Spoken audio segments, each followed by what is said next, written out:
Hello everyone. स्वागत है आपका मेरे इस यूट्यूब चैनल के ऊपर। मैं डॉक्टर विनोद आज आपके लिए लेकर आया हूँ एक नया टॉपिक का नाम है सेलिंग प्रोसेस। लास्ट क्लास में हमने पढ़ा था मोटिवेशन क्या होता है, और उससे पहले हमने ये एक और चैप्टर पढ़ा था। यूनिट का नाम था पर्सनल सेलिंग। तो पर्सनल सेलिंग के बारे में हम पूरा डिटेल में स्टडी कर चुके हैं। उसके बाद हमने मोटिवेशन के बारे में पढ़ा। मोटिवेशन में भी एक इम्पॉर्टेंट थ्योरी थी आपकी मैस्लो की, जिसके बारे में भी आपको पढ़ा चुके हैं। 5 आवश्यकताएं हैं जिसमें 1 बाई 1 स्टेप बाय स्टेप करके हमने उसको डिटेल में स्टडी किया था। तो आज जो है उसी पर्सनल सेलिंग के प्रोसेस को थोड़ा आगे डिटेल में और इसको स्टडी करते हैं। तो आज का जो मेन टॉपिक है वो है सेलिंग प्रोसेस। एक सेलिंग प्रोसेस, सेल करने का क्या प्रोसेस होता है। तो एक व्यक्तिगत विक्रेता जो है वो किस तरीके से वस्तुओं को बेचता है, या उसको बेचने का कौन सा प्रोसीजर जो है वो अपनाना चाहिए, तो किस तरीके से एक बेस्ट वे में उसको वे चुन सकता है। तो जो personal selling and sale management है उसका जो यूनिट नंबर 3 है, थर्ड में ये आता है आपका सेलिंग प्रोसेस। तो आज के इस लेक्चर में हम इस पूरे टॉपिक को जो है वो कवर करेंगे, और बढ़िया तरीके से इसको हमने आज आपके लिए कोशिश की है। इसको बढ़िया तरीके से आपको समझाएंगे इसमें। तो इसको देखते हैं कि किस तरीके से सेलिंग प्रोसेस होता है, क्या है जनरली। तो सेलिंग प्रोसेस एक विक्रेता द्वारा अपनाई गई सेल करने की विधि होती है। वस्तुओं को बेचने की एक विधि को अपनाता है। तो विभिन्न प्रकार की विधियों को अपनाता है एक व्यक्तिगत विक्रेता जो घर घर जाकर के माल बेचता है। तो वह माल को बेचने के लिए जो है वो कई प्रकार की विक्रय की प्रक्रियाओं का जो है वो प्रयोग करता है, ताकि वो जो माल बेचना चाहता है वो बेच सके, और क्रेता जो है वो उसको उस माल को खुशी से एक्सेप्ट भी करे, और इन फ्यूचर जो है उसकी डिमांड जो है वो खुद ब खुद जो है उसको करे। तो ये जो सेलिंग प्रोसेस है, इस प्रोसेस में 7 मेन स्टेप लिए जाते हैं। कुछ बुक्स में ये 8 भी हैं, कुछ में 7 भी हैं। तो 7 और 8 का भी आपको बता, यहीं पर आपको जो एक और इसमें स्टेप है वो प्रोस्पेक्टिंग से पहले का एक है, तो उसके बारे में भी आपको हम डिटेल में बता देंगे। तो ये इसमें देखिए आप, ये सेलिंग प्रोसेस के ये जो आपको 7 स्टेप दे रखे हैं। एक तो दे रखा है प्रोस्पेक्टिंग एंड क्वालिफाइंग, दूसरा दे रखा है प्री अप्रोच, तीसरा दे रखा है अप्रोच, चौथा दे रखा है प्रेजेंटेशन एंड डेमोस्ट्रेशन, पांचवा दे रखा है हैंडलिंग ऑब्जेक्शन, छठा दे रखा है क्लोजिंग, और सातवां दे रखा है फॉलोअप। तो कुछ किताबों में तो ये 7 हैं और कुछ में ये हैं 8। आठवां क्या है कि ये जो प्री अप्रोच है, ये प्री अप्रोच जो है वो प्रोस्पेक्टिंग से पहले ले ली गई है उनमें भी। तो ये टोटल मिला के कई बुक्स में जो है वो 8 भी हैं। तो इसमें प्री अप्रोच में क्या किया जाता है, तो प्रोस्पेक्टिंग से पहले अगर बात करें प्री अप्रोच की, तो प्री अप्रोच होती है हमारी 2 प्रकार की। एक होती है सेलर के पॉइंट ऑफ व्यू के हिसाब से, और दूसरा होता है बायर के पॉइंट ऑफ व्यू के हिसाब से। तो जो प्री अप्रोच है, प्री अप्रोच में एक विक्रेता जो माल को बेचने जा रहा है वो पहले एक होमवर्क करेगा। होमवर्क इस चीज़ का करेगा कि वो बेचने क्या जा रहा है किस वस्तु को वो बेचने जा रहा है, उसके बारे में पूरी की पूरी जानकारी होगी उसको। किस कंपनी का उसने माल बेचना है, कौन सी वस्तु बेचनी है, कितना उसको ज्ञान है उस वस्तु के बारे में, यानी कि पूरी डिटेल स्टडी करेगा उसके बारे में। पूरा होमवर्क तैयार करेगा कि ये वस्तु है, इस वस्तु के ये गुण है, इस कंपनी का ये माल है, इतने रुपए की वस्तु है, और इतने रुपए की ये आपने बेचनी है। तो वहाँ पर ये प्री अप्रोच अपनाई जाती है। तो प्री अप्रोच के बाद जो हमारी, उसके बाद जो ये आपको 1 बाई 1 करके हमने दे ही रखी है। पहला है इसमें प्रॉस्पेक्टिंग। जब प्री अप्रोच कर लेता है कि उसने होमवर्क कर लिया कि ये वस्तु है, इस वस्तु के ये गुण है, और ये इसने वस्तु बेचनी है, इतने रुपए की मैं बेचनी है, इस कंपनी का ये माल है और ये इसने बेचना है। जब ये वो तय कर लेगा तो उसके बाद आता है उसके बाद प्रॉस्पेक्टिंग। अब ये माल बेचना किसको है, ये दूसरा प्रोसेस आता है, इसके बारे में सोचेगा। तो बेचना तो उसने ग्राहकों को होता है, तो किस ग्राहक को बेचना है, वो ग्राहक कहाँ पर इसको मिलेगा, वो संभावित ग्राहक कहाँ पर हैं, कहाँ पर बैठे हुए हैं, उनके बारे में ये उनकी पहचान करेगा, उनके बारे में सोचेगा, उनका पहले ही निर्णय लेगा कि किस मार्केट में जाकर के इन वस्तुओं को बेचेगा, किन ग्राहकों को बेचेगा, किस गांव में जाएगा, किस शहर में जाएगा। तो ये प्रॉस्पेक्टिंग, ये दूसरा इसका मेन काम आता है। तीसरा उसके बाद आता है इसके पास ये प्री अप्रोच। ये जो प्री अप्रोच है, जब इसने ये तय कर लिया कि ये वस्तु मैंने इस गांव में जाकर के बेचनी है या इस मार्केट में जाकर के बेचनी है, तो उसके बाद इसके इसके पास आएगा जो थर्ड नेक्स्ट है, वो है प्री अप्रोच। यहाँ पर प्री अप्रोच जो है वो ग्राहक से संबंधित है, ना कि विक्रेता से संबंधित है। इस प्री अप्रोच में वो क्या करेगा कि ग्राहक से पहले कांटेक्ट करने की कोशिश करेगा, ग्राहकों के बारे में संभावित जानकारी प्राप्त करेगा कि वो ग्राहक किस लेवल के ग्राहक हैं, कितनी उनकी इनकम किस लेवल के, यानी कि वो एक उच्च वर्ग में आते हैं या मध्यम वर्ग में आते हैं या निम्न वर्ग में आते हैं, वहाँ की लोकेलिटी में बूढ़े ज़्यादा हैं या नौजवान हैं या कम उम्र के छोटे बच्चे हैं, वो किस लेवल के बच्चे हैं, उन सभी के बारे में वो जानकारी प्राप्त करेगा। तो प्री अप्रोच यानी कि जिनको वह माल बेचने जा रहा है उनके बारे में जानकारियाँ एकत्रित करेगा। वो ये जानकारी जो है वो कॉल करके भी ले सकता है, डायरेक्ट कस्टमर्स को भी फ़ोन करके ये सारी की सारी जानकारी ले सकता है कि वो ये माल बेचना चाहता है, तो क्या वे आप उसको मिल सकते हैं या नहीं मिल सकते हैं, तो वो कौन सा टाइम देते हैं उसको उसी हिसाब से वहाँ पर उनके पास जाना चाहिए।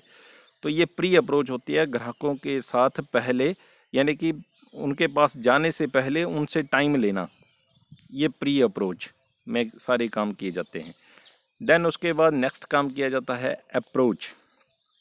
जब उसने प्री अप्रोच का काम कर लिया, ग्राहकों से थ्रू फ़ोन कॉल या थ्रू मेल उसने संपर्क कर लिया और उसने देख लिया कि वो उसको टाइम मिल गया उनसे मिलने का, तो वह फिर उसके बाद जो नेक्स्ट अप्रोच अपनाएगा वो सीधा है कि उनके पास पहुंचेगा। जो समय निश्चित किया है, जिस कंज्यूमर ने उसको जो समय दिया है उसी समय के अनुसार वह विक्रेता जो है उनके पास पहुंचेगा। तो यहाँ पर वो ये बड़ा ही इम्पोर्टेंट होता है अप्रोच वाला। यहाँ पर उसका इम्प्रेशन अच्छा जाना चाहिए, क्योंकि वो पहली बार डायरेक्ट उसका सीधा संवाद होगा उस क्रेता के साथ, तो यहाँ पर जो है उसका फर्स्ट इम्प्रेशन जो है वो बड़ा ही अच्छा रहना चाहिए। उसके बाद नेक्स्ट अप्रोच आती है प्रेजेंटेशन की। अब जब निर्धारित समय के ऊपर वो तय समय के ऊपर उनके पास पहुंच गया है और फर्स्ट इम्प्रेशन उसने अच्छा अपना वहाँ पर अगर रखा है, तो उसके बाद उसने जो वस्तु बेचनी है उसको वह प्रेजेंट करेगा। उस वस्तु के गुण दोष वो सारी बातें डिटेल में समझाएगा, डेमोन्स्ट्रेशन देगा, वस्तु को किस प्रकार से प्रयोग किया जाएगा उसको डेमोन्स्ट्रेट करके भी बताएगा। तो ये सारी की सारी बातें आती हैं आपकी प्रेजेंटेशन में। और उस वस्तु का कितना मूल्य है, कितने समय तक वो वस्तु रहेगी, वो सारी की सारी जानकारी A to Z प्रोवाइड कर देगा, फुल डेमोन्स्ट्रेशन दे करके। और उसके बाद है प्रेजेंटेशन के बाद आता है हैंडलिंग ऑब्जेक्शन। हैंडलिंग ऑब्जेक्शन का मतलब है अब उसने वस्तु के बारे में डेमोन्स्ट्रेशन दे दिया, सारी की सारी जानकारी दे दी, वन बाय वन करके उसने सारी की सारी जो उसके गुण हैं वो भी बता दिए, दोष हैं वो भी बता दिए, किस तरीके से उसको यूज किया जाता है, कौन कौन सी उसे सावधानियां रखनी चाहिए उस वस्तु को प्रयोग करते समय, वो सारी बातें बता दी। तो उनको बताने के बाद नेक्स्ट स्टेप आता है, नेक्स्ट प्रोसेस में आता है इसका ऑब्जेक्शन, हैंडलिंग ऑब्जेक्शन। ऑब्जेक्शन भी हो सकते हैं, क्रेता के मन में कोई शंका भी हो सकती है उस वस्तु के संबंध में, तो जो नेक्स्ट प्रोसेस आता है प्रेजेंटेशन करने के बाद, वो ये आता है कि क्रेता के दिमाग में कोई अगर शंका चली हुई है तो उस शंका का समाधान करे, उसके ऑब्जेक्शन को दूर करे। ये क्वेश्चनिंग होगी यहाँ पर, क्रेता की तरफ से विक्रेता को होगी। हो सकता है कि विक्रेता भी क्रेता को कुछ क्वेश्चनिंग और आंसरिंग करे। तो ये चला रहेगा, इनका ऑब्जेक्शन जो है वो चले रहेंगे, उनका समाधान भी चला रहेगा, सारी की सारी बातें तो इनको हैंडल करेगा। उसके संदेह, उसके प्रश्नों को स्पष्ट रूप से जो है ये स्वीकार करेगा और उनके ऊपर जो है वो प्रतिक्रिया जो है वो देगा अपनी, कि किस तरीके से उनको जो है वो दूर किया जा सकता है, उसकी आपत्तियों को समाप्त करेगा। देन उसके बाद नेक्स्ट स्टेप आता है क्लोजिंग। जब ऑब्जेक्शन सारे खत्म हो जाते हैं, क्रेता सेटिस्फाई हो जाता है, वस्तु की जानकारी से संबंधित सारी की सारी उसको जो भी इन्फॉर्मेशन दी जाती है वह उससे सहमत हो जाता है, तो नेक्स्ट स्टेप आता है फिर ऑर्डर। उससे ऑर्डर लेने का, क्रेता से ऑर्डर लेने का कि वो उस वस्तु को खरीदे। तो खरीदने के विषय में उससे ऑर्डर लेगा और उसको जो है वो अल्टीमेटली लास्ट में कर देगा फिर सेल, वस्तु को बेचेगा। और बेचने के बाद लास्ट स्टेप आता है फॉलोअप। जब उसने वस्तु बेच दी तो बेचने के बाद जो लास्ट स्टेप है उपभोक्ता संतुष्टि के लिए बहुत ही इम्पोर्टेंट है। जब उसने माल बेच दिया तो ऐसा नहीं है कि वो दोबारा नहीं वो कोई और माल लेकर के जाएगा या और नहीं माल कोई बेचेगा, तो ऐसा तो है होता नहीं है। उसने और भी कई माल बेचने होते हैं, तो वो जो उसने माल बेचा होता है उसकी लेगा फीडबैक। तो फीडबैक भी लेगा वो कंज्यूमर से। कंज्यूमर उस वस्तु को खरीदने के बाद सेटिस्फाई है नहीं है, कोई उसे कमी लगती है या कोई सुधार चाहता है, तो वह सारी की सारी उसकी रिपेयर मेंटेनेंस वगैरह उसके घर के ऊपर ही वो जा कर के करता रहता है समय समय के ऊपर, या उसको किस तरीके से प्रयोग करना है, किस तरीके से संभाल करनी है, वो उसको फीडबैक बाद में उससे लेता भी रहता है और गाइडेंस भी उसको साथ साथ में देता रहता है। तो ये बड़ा इम्पोर्टेंट उसका लास्ट में ये पॉइंट रहता है। तो ये कुल मिलाकर के हमारे पास 7 प्रोसेस थे। कुछ बुकों में ये 8 भी हैं। 8 का मतलब ये है कि प्री अप्रोच से शुरू हो जाता है, होमवर्क से शुरू हो जाता है कि कौन सा माल आपने बेचना है, किसको बेचना है, कितने रुपए का बेचना है, किस कंपनी का बेचना है, वो होमवर्क करना है। उसके बाद प्रोस्पेक्टिंग दूसरा आता है कि किसको बेचना है, आपने किस शहर में जाकर के बेचना है, किस गांव में जाकर के बेचना है, किस कंज्यूमर को बेचना है, उसका सिलेक्शन करना है। जब वो भी आप सेलेक्ट कर लेते हैं देन प्री अप्रोच, फिर उस व्यक्ति को माल बेचने से पहले आप उससे जो है वो अप्रोच करें जा कर के, यानी कि उससे थ्रू फ़ोन कॉल करके समय लें कि हम आपको ये प्रोडक्ट बेचना चाहते हैं, तो प्लीज़ हमें थोड़ा समय दीजिए ताकि हम आपको जो है वो वस्तु के बारे में जानकारी दे सकें। तो प्री अप्रोच कर की जाती है, ये पहले समय लिया जाता है। देन जब समय आपने ले लिया उसके बाद अप्रोच, फिर अप्रोच करनी है, वहाँ पर उस कंज्यूमर के पास जाना है, उसको अप्रोच करनी है और फर्स्ट इम्प्रेशन आपका बढ़िया जाना चाहिए। और अच्छे से जो है वो अगर आप अप्रोच करते हैं तो उसके बाद फिर आप जो है वो नेक्स्ट स्टेप आता है आपका प्रेजेंटेशन का।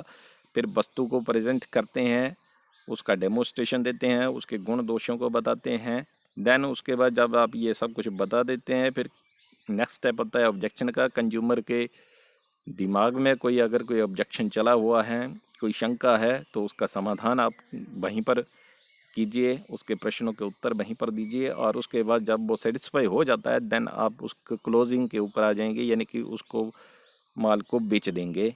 यानी कि उससे पहले ऑर्डर लेंगे फिर उसको आप माल को बेच देंगे। फिर जब माल बिक जाता है देन उसके बाद आप उसकी फीडबैक भी लेंगे, उसको फॉलोअप करेंगे कि क्या कंज्यूमर उस माल को ख़रीदने से सेटिस्फाई भी है या नहीं है, वो संतुष्ट है या नहीं है, उसके बारे में उसकी बार बार फीडबैक आप लेते रहेंगे ताकि वो फ्यूचर में आपको और भी ज़्यादा माल खरीदने के ऑर्डर दे दे। सो ये था जी आपका सेलिंग प्रोसेस यूनिट 3। तो बढ़िया तरीके से आप इसको कीजिएगा और अगर ये आपको अच्छा लगा वीडियो तो इसको लाइक कीजिएगा, शेयर कीजिएगा, कमेंट भी कीजिएगा और घर में रहिए, स्वस्थ रहिए और सोशल डिस्टेंसिंग ज़रूर अपनाइए। और पढ़